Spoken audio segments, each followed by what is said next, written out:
في. بدنا نقول العالم تساعدنا، المنظمات تساعدنا، أهل الغوطة بحاجة مساعدة إلينا.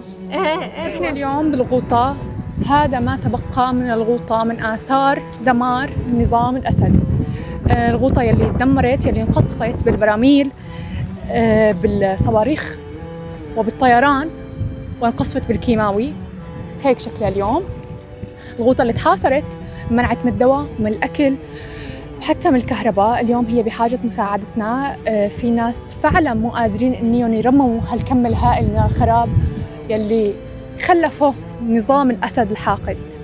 أهل الغوطة بحاجة مساعدتكم. مرحبا. شرفت.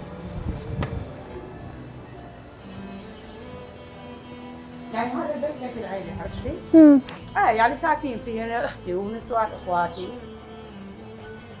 هاي غرفة بده شغل وما في مالتي، عرفتي؟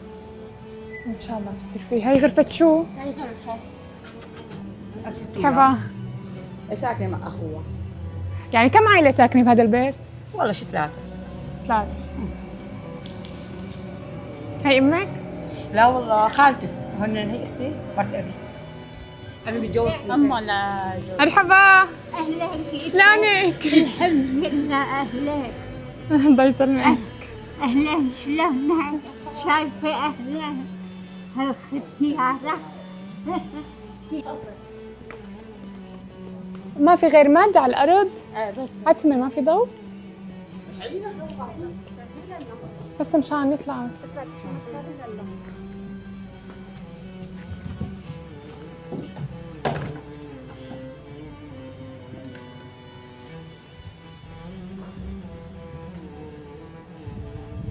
وهون يعني كم حدا بينام بهاي الغرفة؟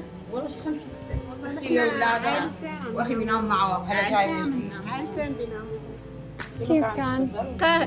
كانت والله أيام صعبة قضينا. حاصرتوا بالأكل والشرب؟ كثير. ما ناكل ولا نشرب. انا من العالم الاكل والشرب. يعني لا ناكل ولا نشرب كمان. هاي بنتي يعني لا معلش، مو مشكلة.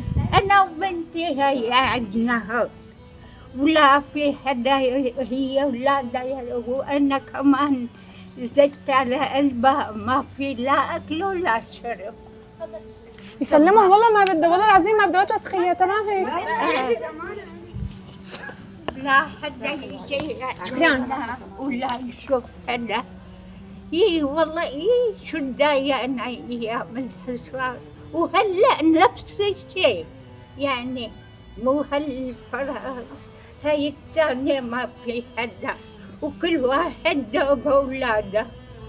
يعني ما في. يعني بدنا نقول العالم تساعدنا، المنظمات تساعدنا، أهل الغوطة بحاجة مساعدة إلينا. والله ما في. والله بدنا مساعدة، والله أعلم فينا. نفس الشيء الأيتام. كيف مات؟ قذيفة. قذيفة. هي بنتك؟ بنتي هاي. صار لي من وقت مات جوزي أنا قاعدة هون. يا علي. يعني أولادها كثير صغار. ونادى لا حدا بذر الزيتون وقت الحصار يا حرام. ولا ياكلوا، ما في اكل. وانا محلك شلون قلبي وظهري معدسه ما حس. يا على قلبي إن شاء الله. لك شلون قلبي. يا علي. ما في اولادنا ما هون وما يعني ما في.